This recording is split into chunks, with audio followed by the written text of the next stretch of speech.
Hoje a gente vai mergulhar na psicocibernética, uma ideia, olha, poderosa mesmo, sobre como a gente pode, basicamente, reprogramar nossa própria mente para alcançar o sucesso. A ideia aqui é entender como destravar esse sistema de orientação que, olha só, já está aí dentro de cada um de nós.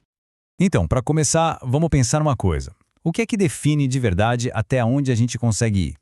Já parou para pensar por que algumas pessoas parecem que simplesmente voam por cima dos obstáculos, enquanto outras ficam presas em barreiras que nem dá para ver? Pois é, a resposta para isso está num conceito que está aí operando quietinho dentro da gente. E essa barreira invisível? Bom, ela tem nome. O material que a gente está analisando chama isso de o arquiteto invisível. É o conceito-chave, a base de tudo que molda o que a gente consegue e o que a gente não consegue fazer.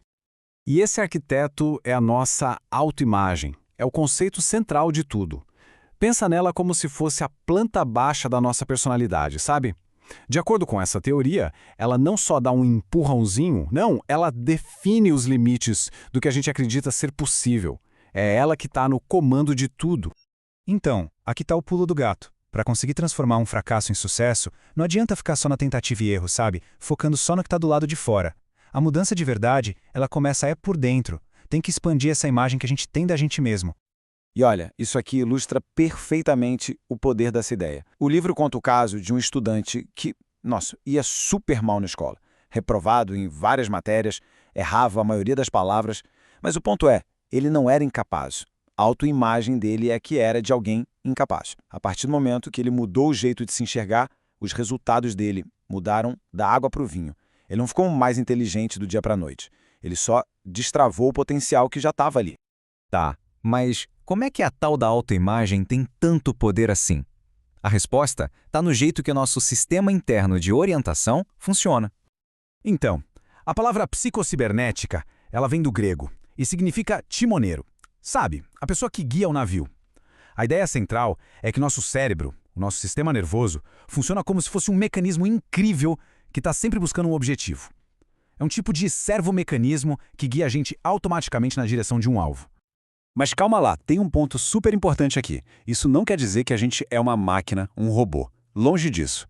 A ideia é que a gente tem uma máquina super poderosa à nossa disposição. E aí a grande questão é, como é que a gente está usando essa máquina? A melhor forma de entender isso é pensar num torpedo autoguiado. É uma analogia ótima. O torpedo tem um alvo, certo? Tem a propulsão para se mover e sensores para ir corrigindo a rota se ele desviar. O nosso cérebro funciona de um jeito bem parecido. A gente define um objetivo, esse é o alvo, a motivação é a nossa propulsão e o nosso sistema nervoso usa o feedback, ou seja, os acertos e os erros para manter a gente no caminho certo, ajustando a rota. Ok, então se a gente tem esse sistema de orientação, como é que a gente define o alvo para ele? A resposta está numa das ferramentas mais poderosas que a gente tem, a imaginação. Olha só o que o Napoleão disse. A imaginação governa o mundo. É exatamente isso. É a nossa imaginação que cria e define os alvos para o nosso mecanismo interno. É a ferramenta que a gente tem para, literalmente, criar o nosso futuro. E é aqui que a coisa fica impressionante. É uma das ideias mais fortes da psicocibernética e que muda completamente o jogo. Porque, veja bem, o nosso sistema nervoso, ele não consegue de jeito nenhum diferenciar uma experiência que realmente aconteceu de uma experiência que foi só imaginada, mas imaginada com muitos detalhes, com emoção. Para o nosso mecanismo interno, se foi imaginado de forma vívida, é real. Ponto. E as consequências disso são gigantescas.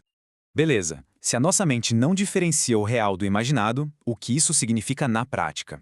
Significa que a gente ganha uma ferramenta absurda, a capacidade de ensaiar as coisas na nossa própria mente. Isso não é papo de autoajuda, não. É uma técnica comprovada. O material que a gente está vendo, lembra que Napoleão praticava as batalhas na imaginação dele, anos antes de pisar num campo de guerra de verdade? Pianistas, atletas de ponta, todo mundo que atinge um alto nível de performance usa a prática mental para criar uma espécie de mapa do sucesso no cérebro antes mesmo de fazer qualquer coisa fisicamente.